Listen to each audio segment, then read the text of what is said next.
State Networks. Let's talk some Maryland Terp basketball on Turning Time. They have a big game coming up this Saturday against UConn, a very good team. So, but what I think what the Terps need to do is just to come out and play how they did against Michigan State, play even harder, be more consistent.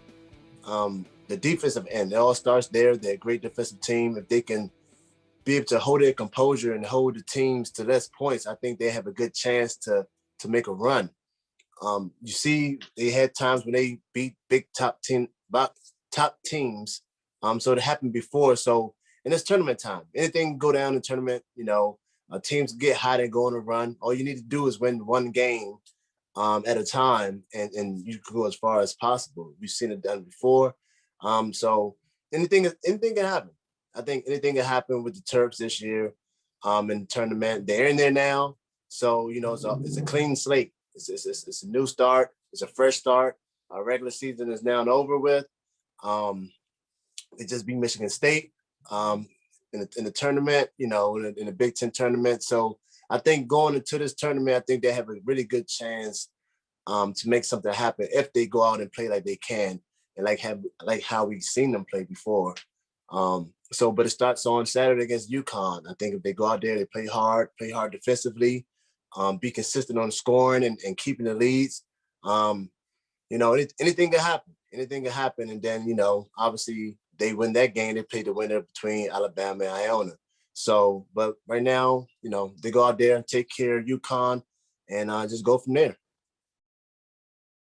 Got a special guest with me today, my big brother, Tony Massenburg. I appreciate you joining Go Terrapins with Travis Garrison on the field of 6-8 Networks, man. It's been a while, bro. Obviously with COVID, I know last time I saw you physically, it was at when we did celebrating our ACC tournament. That was last February, I think it was. Yeah, man. That's like maybe 2 years ago.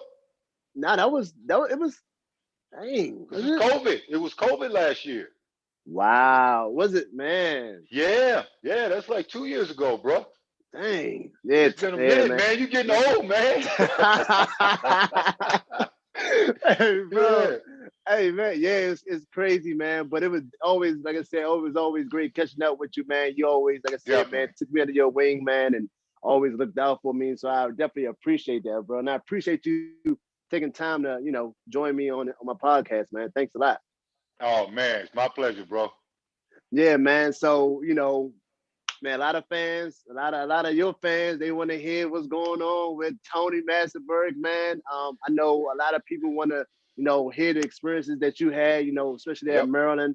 I want to hear it too, I know we talked, man, but so what made you? I know you're from Virginia, man. What made you choose to go to Maryland? Well, first of all, man, I'm from about 15 minutes outside of Petersburg, Virginia. Okay. South of here, about almost 3 hours south of here. So I'm a DMV guy, but they don't ever really count my part of Virginia as part of DMV.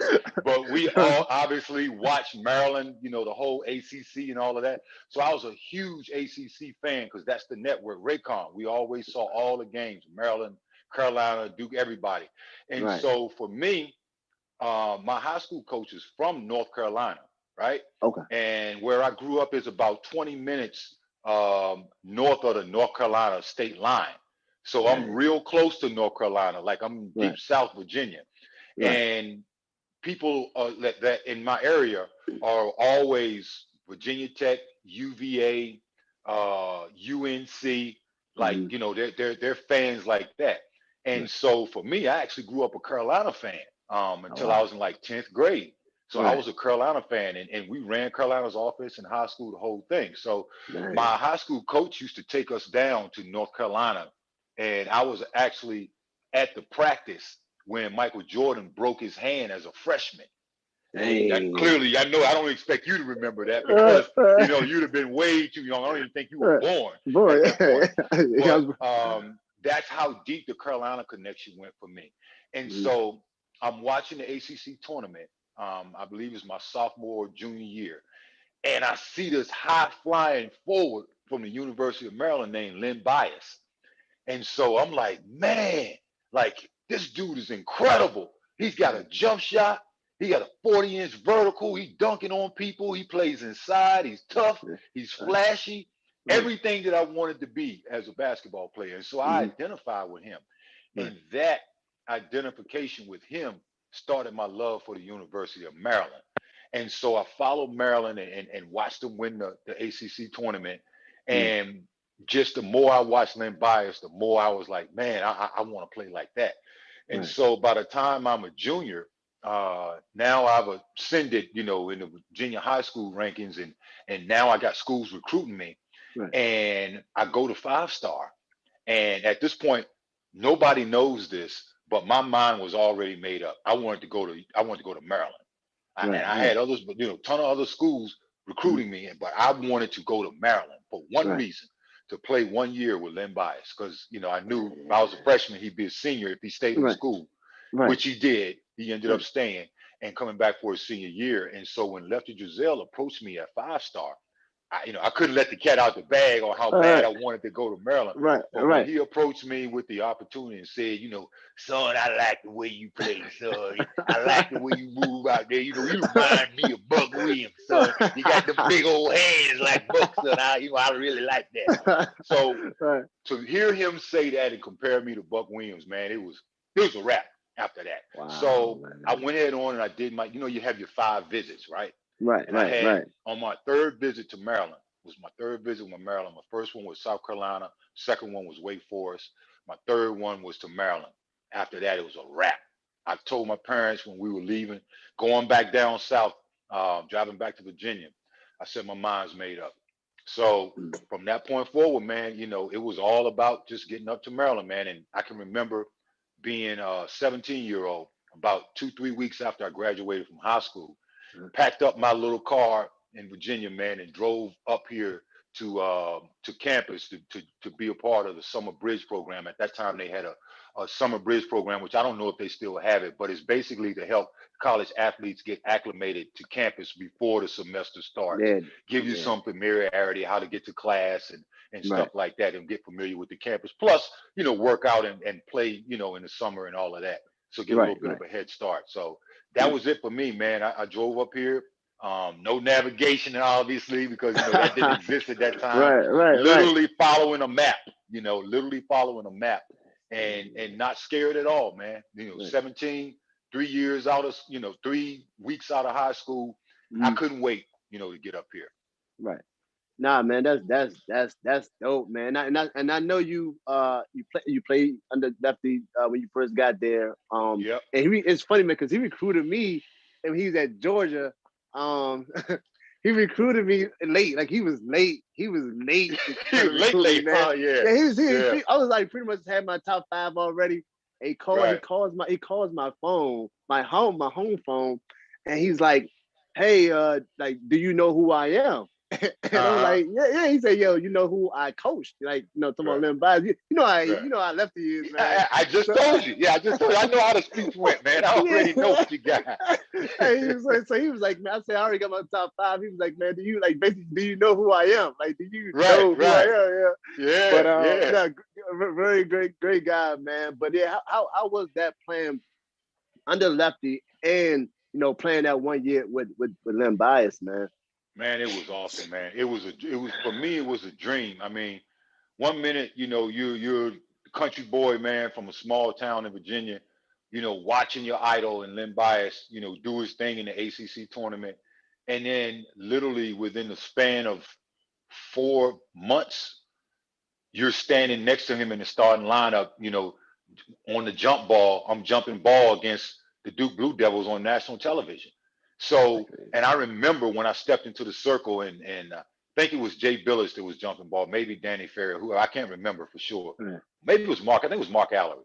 And I can remember just stepping into the circle, and I had a moment, like in a second, where it's like, it was just a few months ago, I was sitting in my room watching these guys square off against the Duke Blue Devils. And now here I am in the starting lineup on a nationally televised game next to my idol, tipping, at the jump ball against the biggest rival in the conference. I mean, it was a surreal moment for me as a freshman, man. And to go through the season, I started, I think, maybe 7, 8 games my freshman year. Mm-hmm. But, I got to play and to play alongside Lynn. And the hardest thing for me to do at that time, man, believe it or not, was to not be in awe of the guy. I mean, Right. he was the dude, man, on so many levels, as a basketball player, as a big brother, as a dude that he worked really hard. And that's what I think a lot of people underestimated, because they saw all the God-given ability that he had Right. and the talent. And they were Right. like, well, he rolled out of bed with a 40-inch vertical. And like, Right. they don't understand, like, it wasn't just about the athleticism. It was about the work ethic. And Lynn forced himself into a great player. He was raw when he came to Maryland, like a lot of freshmen are, like Right. I Right. was. Right. And he refined his skills over the years. And by the time he was a junior, man, he was, everybody knew he was the best player in the nation. So Right. to be alongside a guy that has that type of impact and has put the work in, and basically has laid out a template for you as a player Right. to follow on the work ethic side. It's something that stuck with me for life, man, and literally, drove me through my pro career. Right. Yeah, man. Man, that's just like, man, just to play with him. Like you said, man, growing up, watching him and then being able to play with him, man. I just know that was an incredible experience. And I know, like I said, you played under lefty, man. Like, well, how was he as a coach? How was he as a coach, man? Hey, man, he was a fiery individual. He's a fiery individual, man, and as competitive of a coach as they come. I mean, he did not like losing, and there were certain schools in Duke and Carolina that he absolutely detested losing to. So I Right. remember probably our biggest moment was giving the Tar Heels their first loss in the Dean Dome. The Dean Mm, Dome was only 2 years old my freshman years, right. and maybe 3, but I think it was 2. But it was a brand new state of the art facility at that time, Mm, and they had not lost a single home game. And wow. so for us in 1986, we go down there, obviously led by Len Bias, and he goes down, man, and puts on a performance of a lifetime. One that everybody's still talking about to this day. Mm, And to be a part of that game, uh, and to play alongside him, and then towards the end, watch him literally carry the team on his back, man, on both ends of the court, defense and offense, and just hit big shots and literally lift us to a victory against our rival and give them their first loss ever.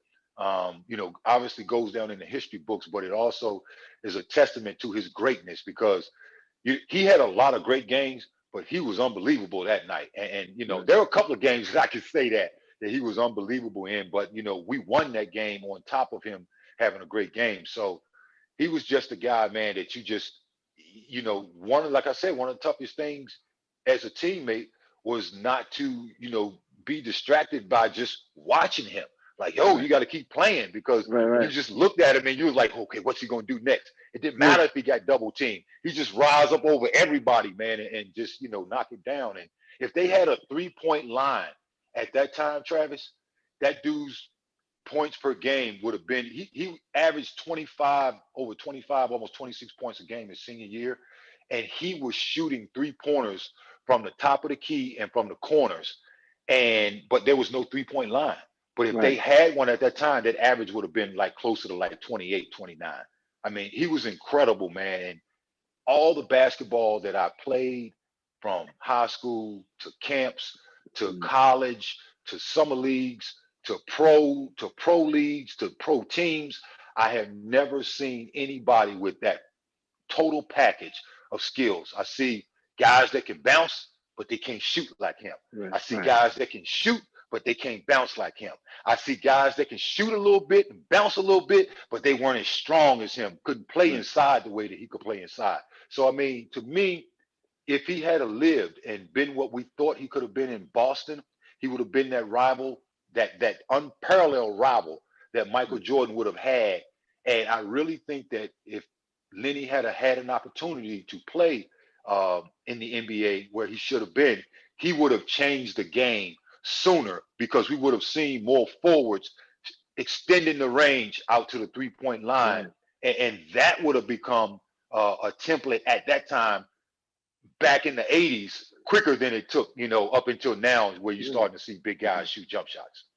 Man, I could just You only had a imagine. little bit of that, man. You had some of that. You were a dude that stretched the floor, but it would have happened sooner had he done it. Yeah. Right. Man, and I remember Dave Dickerson, man. I think it was Dave. He gave me a tape of that game you're talking about against North Carolina. My brother got it. So my brother took it, man. He got it somewhere, but it was a legendary tape. I watched that game because I think Dave, Coach Dickerson wanted me to check it out. And I was interested. I think I saw it in his office. I said, man, let me see that. And just to watch it, like you said, man, obviously I wasn't even watching basketball. I don't think I was even born. I wasn't even born around that time. I don't think you weren't born yet. Yeah. So, but just to watch it as an older, just to see, like you said, man, his greatness during that time back then, man, it was. Right. I'm watching the games. I'm like, and I'm watching highlights, and I'm like, man, that's what taking off. Incredible. Man, taking off from outside the paint, man, backwards. I'm like, man, like. It was, like I said, man, it was incredible, man, just to watch it, then like you said, man, the play alongside of that, man, I can only imagine. Yeah, man. Definitely influenced me. I spent my whole career trying to be something like that dude. I knew I wasn't going to be exactly like him, but I wanted to be something like him, man. It was the work ethic, bro. I mean, he was great. Don't get me wrong. He was talented and all of that, but I'm telling you, he put the real work in behind the scenes. A lot of people don't know that. Man, and I'm glad you shared that because, like you said, man, a lot of fans just see all they see is the games and the highlights, and they don't see the stuff that goes in the gym or after hours and practice at the end of practice and things like that. Yep. They don't understand it or they don't see it. So for you to share that, man, I'm pretty sure it's news to a lot of other people that may not have known that about him. Yep. So and during your time at Maryland, man, you played for 3 different coaches, man. How was that, man? Just get 4 years in college. You get 4 years in college, so every year is a new transition, is new coaches, new philosophy. How was that experience, and what was that like? You know what? I look back on it, and it was definitely, after Lenny died. Clearly, all the stuff that happened, the fallout, and everything, and the all the shrapnel of criticism that came towards us as players in the program and the university, that was tough to deal with. But when I look back on the experience, it really prepared me for what I would deal with as a pro. And I didn't know that I would be a pro at that time. From my sophomore year, I kind of had a breakout year in my sophomore year. And, Bob Wade comes in and like any other coach, man, he wants to bring in guys that, that he recruited, and he wants to build a team, with his guys. And so he comes in 1986, and by 1987, the 1987-88 season, we had a roster of guys that featured 7 McDonald's All-Americans, a couple of which that he brought in and a couple that were already there. And I wasn't one of them, but I was in the starting lineup because I made a huge leap. I sat out one year after all this stuff happened. And so I didn't play the 86-87 season. I came back in 87-88. And basically I came back a new and improved version of myself. That whole year that I took off was basically dedicated to Len Bias. And I made a concerted effort to work myself into the best version that I could be. And I grew an inch, I gained 15, 16 pounds. So when I came back, I was the guy that you worked out with in the summertime. I was, I checked into Maryland, man, as a 6'8", 215-pound freshman. And my sophomore year, the next time the ACC saw me, I was 6'9", about 233 pounds. So, and my game had, obviously gotten a lot better because I had worked on it. And so from that point, I was able to crack the starting lineup at a time when, Bob Wade hadn't projected me to be a starter. But I was so dominant in practice to where he could not ignore what I was doing. And so I worked my way into the starting lineup amongst all that talent. And that team, and nobody talks about this at Maryland because, nobody really talks about Bob Wade. But that team, that 87-88 team, we made it to the second round of the NCAAs. And when you consider the fact that Len Bias died June 19th, 1986, and we then fell into, what would be considered the worst tragedy in the history of college basketball. We went from that in 1986 to being in the NCAAs in 1988, in 1988, 87, 88 season. And so that was a sign that the program was on its way back. Then there was some things that happened from a violation standpoint that ultimately caused Bob Wade's job. Now, a lot of people, have their opinion on that because, he got cited for violations like, giving players rides to classes. I mean, when you consider some of the stuff that we have seen in the last 4 years with coaches literally going to jail for some of the things that have happened, with head coaches claiming that they didn't know what was going on, and the guys beneath them, their assistant coaches, ended up going to jail or possibly being prosecuted. And then the coaches move on and go to coach another university after a small suspension, and Bob Wade basically gets banned for life. It's the hypocrisy is crazy when you think about it, and in the modern era. So Bob Wade exits in '89, and then in comes Gary.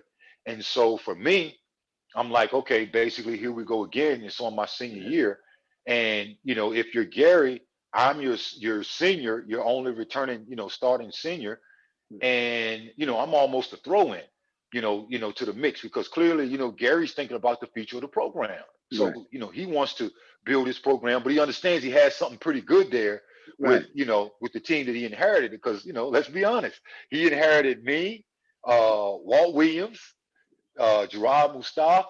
I mean, 3 pros, Evers Burns, who was also a freshman on that team, and went on to get a year with the Sacramento Kings. So you got 4 guys, who were going to have some NBA experience. So he had something to work with, but again, we were still coming out of and dealing with sanctions and all this other stuff. So for me, the carousel of coaches in different systems, like you said, it just prepared me to play on, the 12 teams that I would go on to play for in the NBA.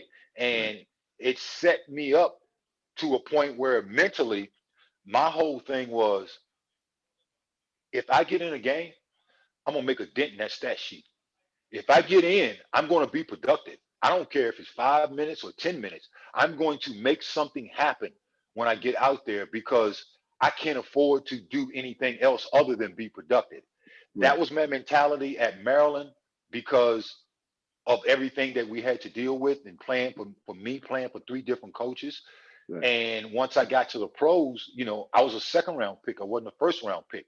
So I had to make my team at that time. It wasn't guaranteed, 5 or 6 years and Nike deals and McDonald's and endorsements and all of that. It was, you have to show us that you can play on this level. And so I did that, and I played my 2 years in the NBA. I got released, and I ended up going to Europe, and I adapted that same mentality in Europe. I ended up in Spain, and I adapted that same mentality where this is not the end of me, like it wasn't the end of me at Maryland, but is this time for me to work on my game and improve? And so I actually went to Europe, and I used Europe to improve my game to a point where now when the NBA sees me again, they won't be able to say no. And I made the All-Star team. I was top 5 in Europe, all Europe. We were in the European Cup championship. We won the Spanish League. We were one of the best teams in all of Europe. And because of that, I got voted to the All-Star game, which is where the Los Angeles Clippers saw me play. And at the end of that season, they offered me a 2-year contract to come back to the NBA.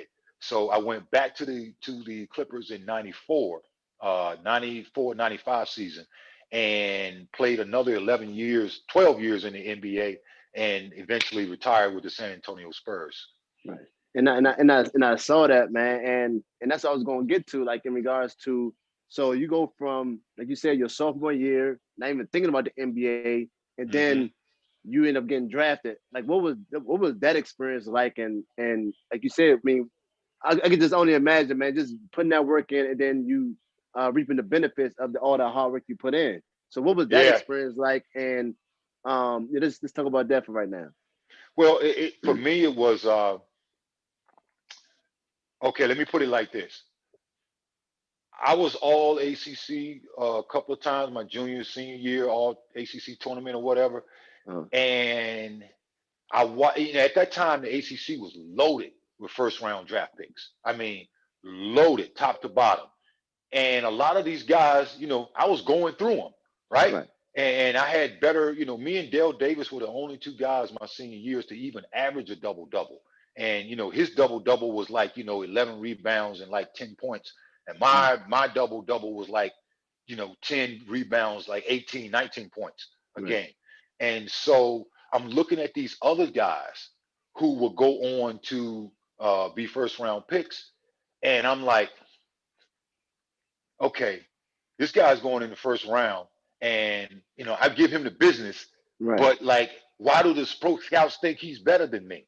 So when I'm sitting there draft night, and I know where I'm projected late first at the best, possibly early second, and I end up going in kind of the middle of the second round. And so I was happy to get drafted because I was worried that I wouldn't, just based on the stigma that was still attached to Maryland players at that time. And it most certainly hurt my draft status because, again, we were still dealing with the after effects of the Len Bias situation and people questioning, the character of Maryland guys, because that's how the media and some people in the public eye had, made us out to be a group of thugs, a group of guys that just weren't good guys. And nobody even knew who we were. And so as people, and so I understood that. And so my whole thing was, if I get drafted, I don't care where I get drafted, I'm going to make that team. And so when the San Antonio Spurs picked me as a 43rd draft and 43rd pick in the second round, my whole mentality was, I'm going to go there and I'm going to prove to them that I'm worthy of being, in the league and making a team. And Larry Brown was the head coach at that time. Greg Popovich was an assistant. R.C. Buford was an assistant. He was Larry Brown's assistant. He was Larry Brown's assistant actually at Kansas. And so I know the story of the San Antonio Spurs and the ascension of that organization literally from the bottom, from the top up. They were a good, very good team when I went there because they had just they were in the Western Conference Finals. And so my vets were guys like Terry Cummings, David Robinson, Rod Strickland was one of my teammates, Sean Elliott. We eventually got the original big dog, Antoine Carr, Sidney Green, some of these other guys. And so I learned the pro game from these guys, and I learned how to play in the post as a pro from practicing against these guys every day. And so for me, man, when you say, what was it like? It was a real learning experience, and it was a lot like my freshman year. But the difference was I was getting paid to play, and my career and my life sort of depended on it.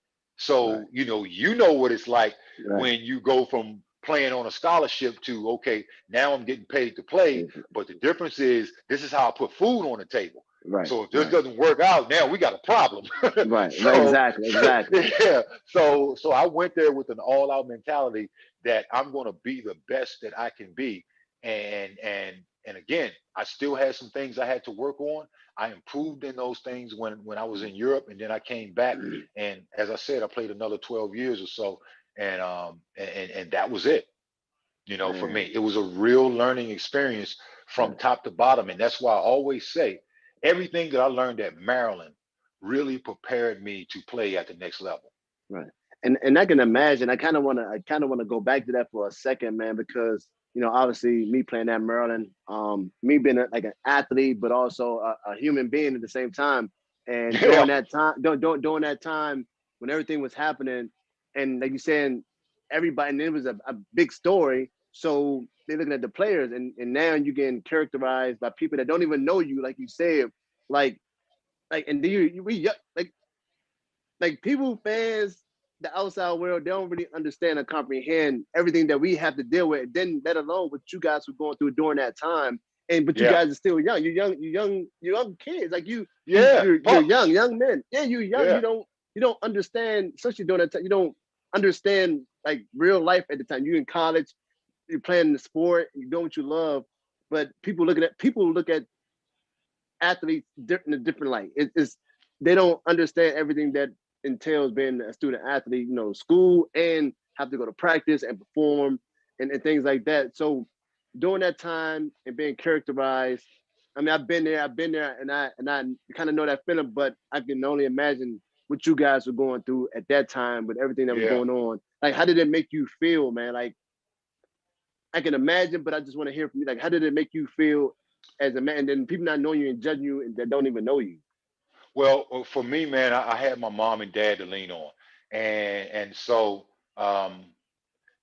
when somebody attaches a false stigma to your name, that's always painful.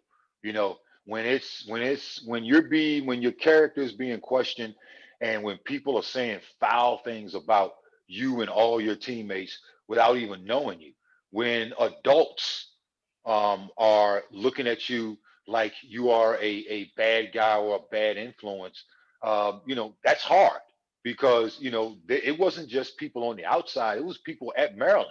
There were people in the athletic department who had basically turned on us. A lot of people don't remember, but when the Len Bias situation happened, there were people within the program were considering disbanding the basketball program. Just completely like, okay, we're not going to even have a basketball team here at this point. Like there was talk of that.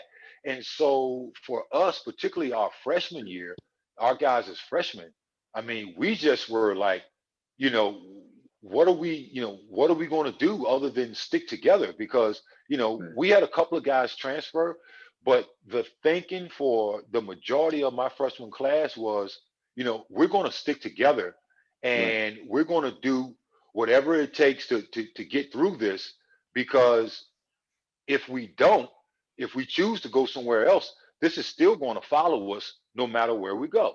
Right. And so if it's going to follow us, then we might as well stay here and band together as brothers and understand that no matter what goes on, we stay with one another and we have each other's back. Nobody understands what it's like to be us right now. And if you go to another campus, you transfer to another campus, then it's just going to be you, that one guy. And everybody's going to be like, oh, yeah, that's that Maryland guy right there. We already know what he's about. We heard about y'all kind of thing. We don't want to deal with that. So we the majority of us stayed, and we chose to stay because of our love for Maryland, and because at the end of the day, we felt like we could get through it better together than apart. Yeah, man. Like you said, man, people, the outside, like that's a lot of times I know even just playing the game, a lot of times, especially if you lose, people are killing you, all the fans and newspapers, everything, everybody's killing you. But we came with the understanding of, man, you know what? It's just us in here. Whoever these guys in the locker room, that's all that matters. Let's just focus on us. Let's not like entertain the outside world, people that don't really know us or know what we go through. Let's stick, and like you said, just banding together as the brotherhood. So I definitely get that. But I also know, man, like playing, like you said, playing for 12 different NBA teams, man. Like, first of all, playing the NBA, period, man, is an incredible experience, and then playing with other great players, especially back in those days in that era. And you went through it, man. You from the 18 years? No, 15 years. 15 years I played. Yeah, man. So you seen the transition from different eras. So just kind of like walk me through that a little bit, like just that experience, man. Just seeing all these great players and how the game transitioned over time into what the early 2000s. Mid 2000s actually, late 2000s. My last time I walked off an NBA floor, my last game with an NBA uniform was a Wizards uniform, and I was 40 years old at that point. I was in Wizards training camp as a 40-year-old, and I had missed 2 years prior to that because of a car accident where I broke my ankle right after, about 2 months after winning the championship with the Spurs. In 2005. And I didn't show up on a basketball court again because at that time, if you were, first of all, let me take you back a little bit. By the time I was 33, people were already asking me, so you going to retire next year? And I'm like, what? What? Why would I do that? Did you just not see me out there putting it on their head just now? Like, wait, ain't nothing wrong with me. Like, why would I do that? Yeah, I'm still productive. Right. So, and it's crazy because for me, I know that for most guys, their prime years are in their 20s, right? Especially as basketball players. Your prime is usually somewhere in your mid 20s. But for me, I said this consistently, and I think statistically is probably, I can verify it. My prime was actually from about 32 to 35. From age 32 to 35, I can honestly say my game was more well-rounded. My jump shot was better. My inside game was more proficient. I was probably the strongest I had ever been because, like at that point, now you got what they call the old man strength, the grown man body. Like you come out of your 20s and like now you're really settled into who you are. And from that point, I didn't lose anything bounce wise. I never did experience a drop in my vertical. I never, even up until 37, I never experienced a drop. Now, I will admit, by the time I got to San Antonio as a 37-year-old, I didn't jump as often. If I'm going to say something, I say my second jump wasn't as good as it used to be as I got older. But I still had I could still get my, considerable part of my wrist over the box, which was, pretty good for a dude that's 6'9". So I could block shots still and I could rebound and my jump shot was the best it had ever been because this as you get older, your jump shot actually gets better as you continue to work on it. And so for me, coming into the league in 1990, it was all about the big man. I had David Robinson, who was, one of the best big men in the league, Hakeem Olajuwon, Patrick Ewing. These were the guys that I had to guard. And as a guy that played power forward and center.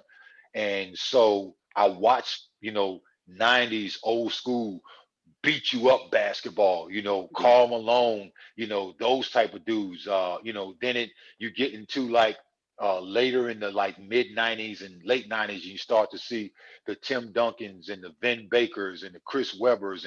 And so you see the game sort of expanding a little bit. So now you're starting to see more impactful plays from forwards. And it's still about the big man, but because, there are only so many great dominant big men, it really started to get about, forwards, guys like Rasheed Wallace.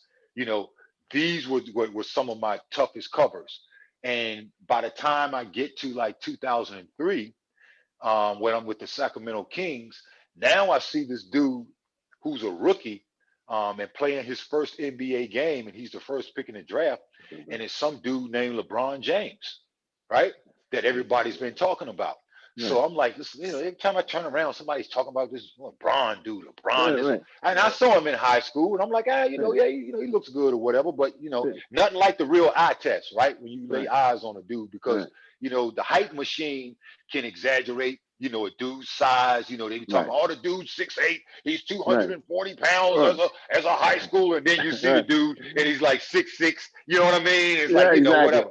Yeah, so I'm like, all right, let me see what this dude is. So I'm playing for the Sacramento Kings, and I see this dude, and within the first 4 or 5 plays, I'm sitting there on the bench like this, like, wow, I have never seen this in my life.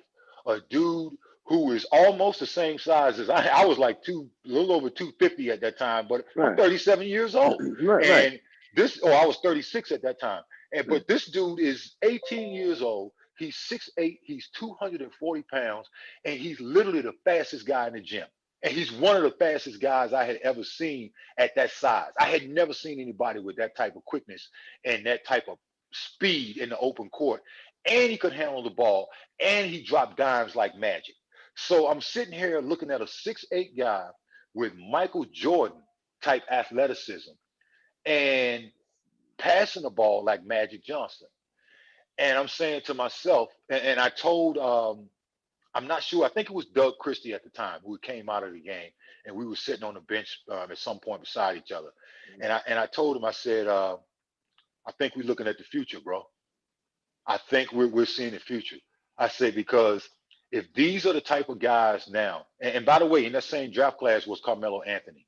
Right, right? right, right. And we had seen something similar to Melo, like the big small forward that could Yeah, post up and could also shoot threes. We had right, seen a little bit of that along the way, but we hadn't seen anything like this LeBron James kid. And so we were just sitting there nodding his head, and Doug had to guard it. And Doug said, man, his first step is unbelievable. He's like, man, he's like, you literally got to try to anticipate. He's like, I never had to guard a guy that was that much bigger than me that could beat me off the dribble. And I watched him and I played in that game. And I was just, I was amazed that this dude was 18 years old and had the physical gifts and the IQ to be a great playmaker already. And right, so for me, I saw the transition from the big man to the game expanding with versatile forwards, power forwards that could shoot threes. Kevin Garnett, type dudes, 6'11", dudes that could do it all, not right, just like play with their back to the basket, to seeing 6'8", 6'9" guys now at the guard spots and running the point like magic and playing like, two guards. right. So when you look at that, and then, you fast forward to '07, '08, where I'm basically, playing with guys now as a 40-year-old with the Wizards in training camp. I'm playing with guys that are young enough to be my son. Right, So and I've seen the game change, and I thought it changed for the better because the one thing I can say, a lot of people don't like this new era, but I love this new era. And the reason why I love it is because when I played, you had to have a position. right. And I watched a lot of good dudes who were tweeners not be able to make it, not because they couldn't play, but because they didn't have a position. Position. And Mm-hmm. and when the pro scouts will look at you and say you don't have a position, that means you can't guard certain positions. Like you Right, may be a 3 on offense, but you're a 2 on defense because you're not really big enough to be a 3 because you can't yeah, guard threes. yeah, But you got some perimeter skills, but you don't handle the ball or shoot quite good enough to be a two right, guard, you right, know? Whereas today's game, it's like, okay, it's gone positionless. A Draymond Green can flourish in this league. right, And I take no disrespect to Draymond Green whatsoever. I love how right, Draymond plays. But right, I've always said that if Draymond had played in my era, he would have struggled because he would have been considered a tweener. He would have been yeah, considered a post player who was not nearly big enough and strong enough to contend with guys like me and Karl Malone and right, Tim Duncan. But at the same time, he wouldn't have had enough offensively to be able to play the small forward with the type of guys that were playing small forward at that time. right, Reggie Miller, MJ would sometimes play the 3. right, It was a different animal in the right, 90s, so that's the transition that I've seen that I actually like. And let me say this too. It gives the little guy who would have been considered too little if yeah, unless your name wasn't Muggsy Bogues, but right, outside of him and Earl Boykins, maybe, Spud Webb, a couple of those guys, but now you see a place for the little guy because right, if you can play, you can play. right, right, right, You can run the point as a little guy. It's not no such thing as being too small or you like to shoot too much. right. Now it's all about the skills, and regardless of your size, there is a team out there for you. Right, right, and like you said, man, just like you said, because I remember even going. I think even around my time, the tweener, like, are you a tweener? Yeah. Like, what is it? Was it a 4? Is it 5? 4 is a 3. Yep, yep. Yeah, like so, Yeah. like you said, then tween. But now because you got the stretch 4s, you Yep. got now you talking about the stretch now, But Yeah. like you Stretch said, 4s and 5s. exactly. So, and I definitely remember, when you winning a chip with the Spurs, man. What was that like winning an NBA? You're NBA champion. Yeah, Yeah. you know what I mean? You're That NBA champion. that was my crowning moment, man. A lot of people don't know. I wore the number 34 for I could only wear it for 2 seasons of my career because I was only on 2 teams where the number was available. But when I first got in the NBA, when San Antonio drafted me, the first thing I did was try to look up, who had number 34 for San Antonio, because if nobody had it, that was going to be the number that I was going to wear as a tribute to Len Bias because he was my favorite player. And part of the reason why I wore 44, 2 reasons, because number one, I had a cousin who was a great football player in high school, and he was the first one to put the Massenburg name on the map in Virginia. He ended up getting a scholarship to VMI, and so I was always inspired by the number 44. Right. But my whole thing was, when I got to the league, if I couldn't wear number 34, I wanted to wear number 44. Well, when I got to San Antonio, I couldn't wear either one because the Iceman was number 44. Right. So I most definitely wasn't going to get that jersey. So I ended up wearing 45 my rookie year. But most of the places that I played, I wore the number 44. And when I got the opportunity to wear 34 in Sacramento, and I got the opportunity to wear 34 when I went back to San Antonio in 2004, for the 2004-2005 season, I wore that number thinking about Len Bias. And so in my mind, that's always been my number. It's just that I couldn't always get it on, the teams that I played on. So for me to stand there, and be a part of a championship team and know that I helped us get to that point. I didn't play a lot in the playoffs, but I played a lot during the regular season because Tim was dealing with a knee injury, and my number would get called. I started a couple of games, played well when I started, and I was 37 years old. And so at that point, people were still surprised that I was able to do the stuff that I could do. So when I stood there on a championship podium with the confetti coming down, and I got the 34 on my chest, and I got my family and everything else, it was a surreal moment for me because it was everything that I had worked for as a pro for 15 years. It took me 15 years to win an NBA title, and I won that title wearing my idol's number. And I got all the pictures and videos and all of that stuff. And for me, man, I remember saying to myself, like, wow, like this is that moment that I've coveted, my entire career. And I get to do it, wearing the number 34 and being remembered as a champion. And that was really a defining moment for me. And I was just looking forward to, to extending my career. But as fate would have it, I was getting to it, like I said, a car accident 2 months later that broke my left ankle. And I had to rehab for, about almost a year, a little over a year. And at that time, when you're talking to NBA teams and now you're, 38, 39, they didn't believe that you could still play at that point.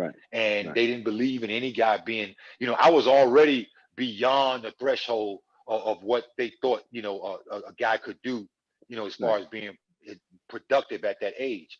And so without my name being Michael Jordan, because he was the only one at that time, that people had actually seen, the last, guy over 40 or 40 still playing. So teams didn't believe in me. And then I stayed at it. I kept working out, and I'm going down to the arena, and I'm playing with the Washington Wizards in the summertime with Antoine and Karan and all these guys, and I'm killing them, right? I'm playing well.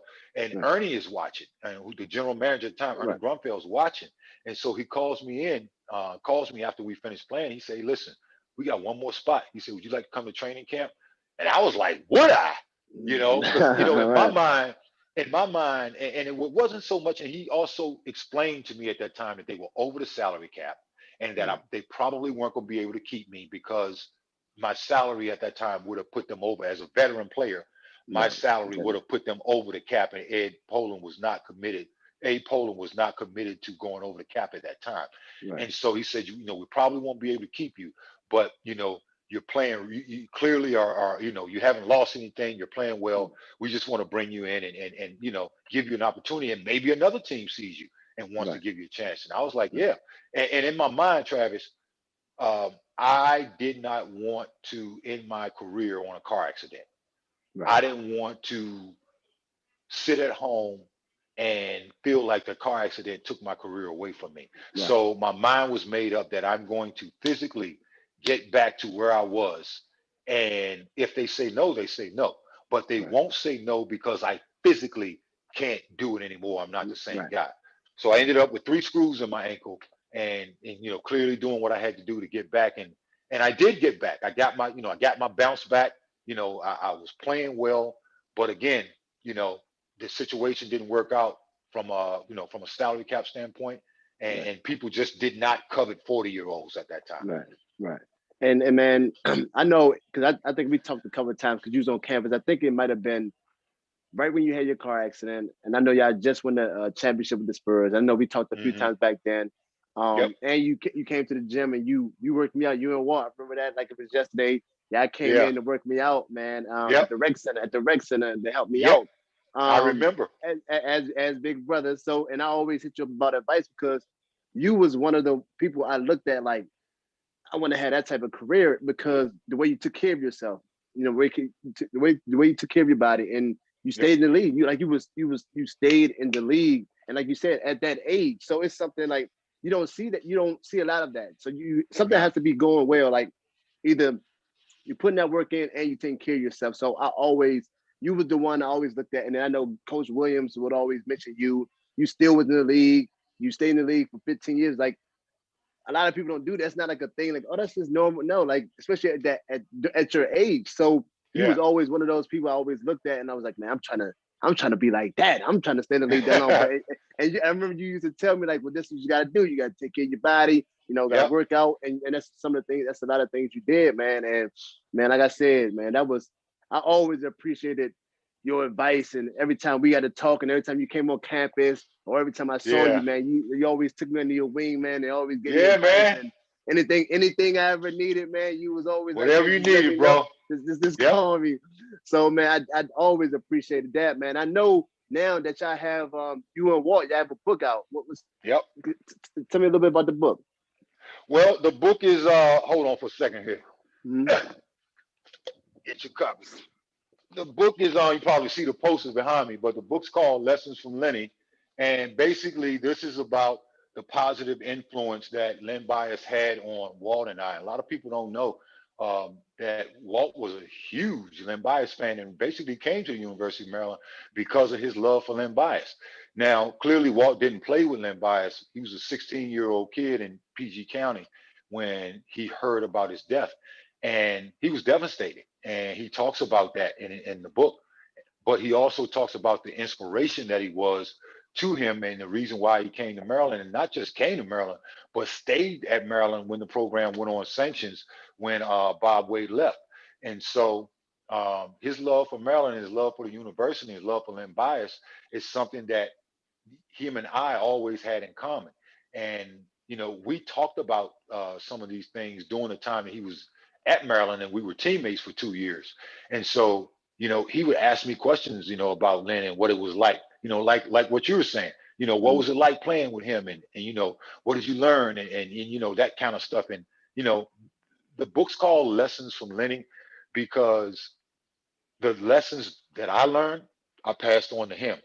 And the lessons that he learned, he passed on to the guys behind him, Johnny Rose and Dwayne Simpkins, X-Ray Hip, and you know, Keith Booth, Joe Smith. You know, all of these guys are guys who love Len Bias and they love the University of Maryland. And so for us as guys who were influenced by him, Walt and I made a commitment to doing whatever we could as pros to come back and tutor the young guys at Maryland and not just talk to them, but get them out on the court and play with them. You know, he and I were really uh, assembling some of the best run, some of the best basketball games on the East Coast up on University of Maryland's campus. You know, we would in the summertime we would have anywhere from 10 to 15 NBA guys in the gym and mixed in with the Maryland players. And so, you know, we would have days where, you know, we'd have two courts going because if you lost a game, you know, you may not get back on the main court for, you know, 6 or 7 games, you know, and depending on what part of the day that you lost, you might not get back on at all. Right, So, right. you know, it was competitive. But the one thing that we always made sure of, we had days where we would mix the Maryland guys in with pros, Mm-hmm. and then we have days where we make them play together and just play against us Right, because we felt like if these guys are playing against pros, then they're going to improve. They can right, get better playing against each other, but they're going to improve more by playing against people that are better than them. That's how right, you improve. And right. so we did a combination of both. We mixed them in, let them play together, and then we split them up put them on our teams and let them go, back and forth against other guys. And we did that for roughly 10 years, out of our career. And it, it came to, we saw the fruits of our labor in 2002 with that team that won a championship. And, the story that I also tell about that is that championship, NCAA championship, was played in Atlanta in 2002. I was playing for the Memphis Grizzlies at that time. And so I was in Memphis, and we happened to have a day off on the night of the championship. And so I flew from Memphis, short flight from Memphis to Atlanta just to go to the basketball game. And for me to stand there alongside Dave Dickerson, who was on the staff at that time and one of my teammates, we stood there, man, and I remember embracing him and us saying, this was for Lenny. Lenny's smiling down on us right now. Again, confetti coming down, and every guy on that team at that time, Lonnie Baxter, Chris Wilcox, Steve Blake, all of these guys, Juan Dixon, all of these guys were guys that Walt and I had worked with directly the summer prior, to that.